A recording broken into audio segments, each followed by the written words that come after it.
欢迎来到新兴消息频道，请订阅频道，所以大家不要错过当天最热门的新闻。我们今天的时事通讯包括以下内容：不会演别尬演，追风者李沁一出手，让观众看清吃戏有多离谱。国产谍战剧不知道从什么开始走向了没落，大量的烂剧层出不穷，让观众对题材的审美要求已经逐渐降低。这部连追风者这样的水平都能被称作好剧，可见如今的观众们吃得有多差了。其实该剧倒也谈不上多么烂，只是剧情缺乏严谨性，男主角光环太重，看起来没有传统谍战正邪双方较量的爽感。而且导演很擅长靠组 CP 博眼球，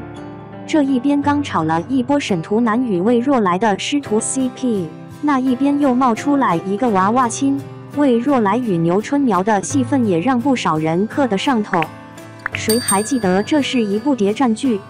没有人否认这部剧的热度与口碑都遥遥领先的成绩，但该剧想要跟经典谍战剧去比肩，那还差得太远。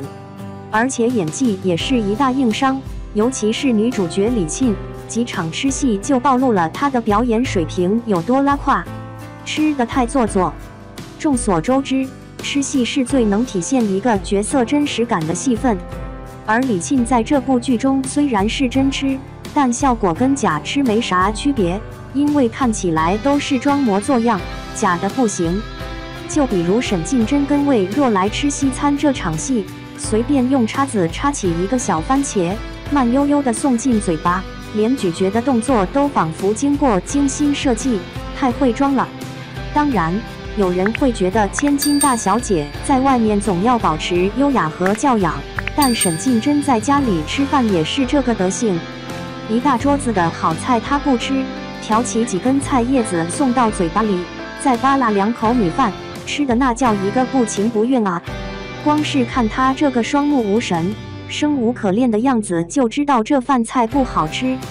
看得出这一段的戏份应该是打算体现沈家的温馨与和睦，可惜的是李沁吃戏不走心，让这一家4口看着跟不熟似的，居然在家吃饭都不香，太离谱了。但导演似乎非要让李沁吃出感情来，于是给他安排了一边吃玉米一边辞别许诺的戏份。吃戏加哭戏，可谓是给足了李沁的演技发挥空间，可他是真的不争气啊！仔细看他这个动作，明显就是放不开，胳膊高高抬起，端着玉米酒要嘴里送，而不是用嘴巴找玉米，这里的表演痕迹就一目了然。而且普通人在情绪激动的时候会有泄力的状态，如果是擅长把控细节的演员，这个时候可以将手臂放下，缓一缓劲儿。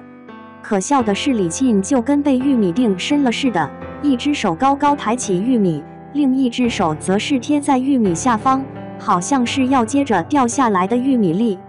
不会吧？这个时候还想着保持优雅得体的状态呢？偶像包袱都要冲出屏幕了。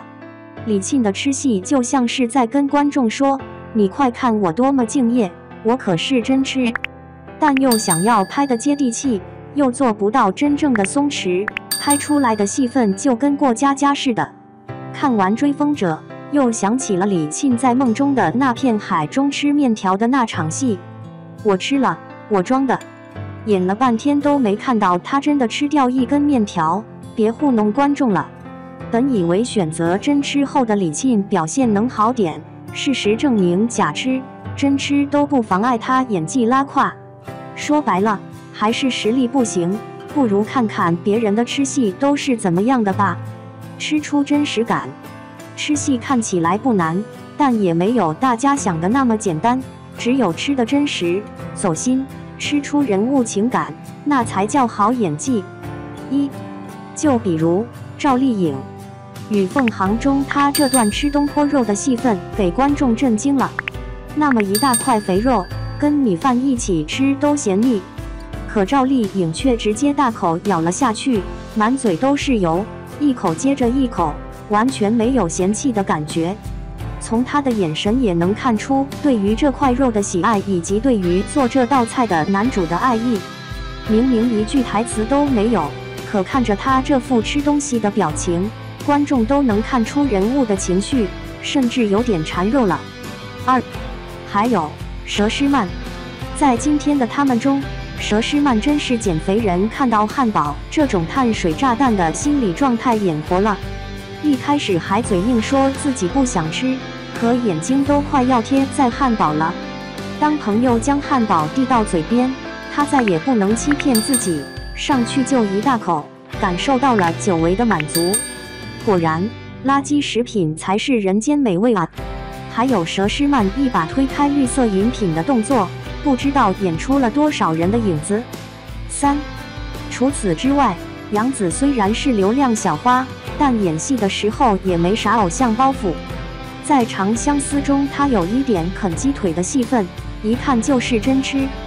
因为她不光将鸡腿肉全都吞了下去，还不忘记嗦一嗦骨头里的汤汁精髓，而且全程徒手抓鸡腿，嘴上、手上、脸上都泛着油光。这场戏看的观众都饿了，感觉香味儿都要冲出屏幕了。不光是女演员豁得出去，男演员也有在吃戏上肯用心表演的存在。4. 比如《追光者》这部剧里的男1号王一博，本来以为他这样的顶留在谍战剧里也要耍帅，但他饰演的魏若来在得到沈图男赏识后，尽情喝着香槟，吃着饼干，好像是从来没有吃过这么好的东西。一个来自乡下的小伙子形象立马就立住了。没想到王一博可以将底层穷人的状态拿捏得如此细节，对比同组喜欢端着架子的李沁，差距简直太大了。结语：不会演别尬演。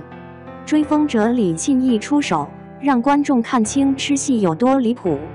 其实这也不是李沁第一次演技遭到质疑，从台词功底到表演技巧，他演什么都基本是一个样子。在大花小花竞争如此激烈的娱乐圈，李沁并不缺少竞争力，资源和颜值都有目共睹，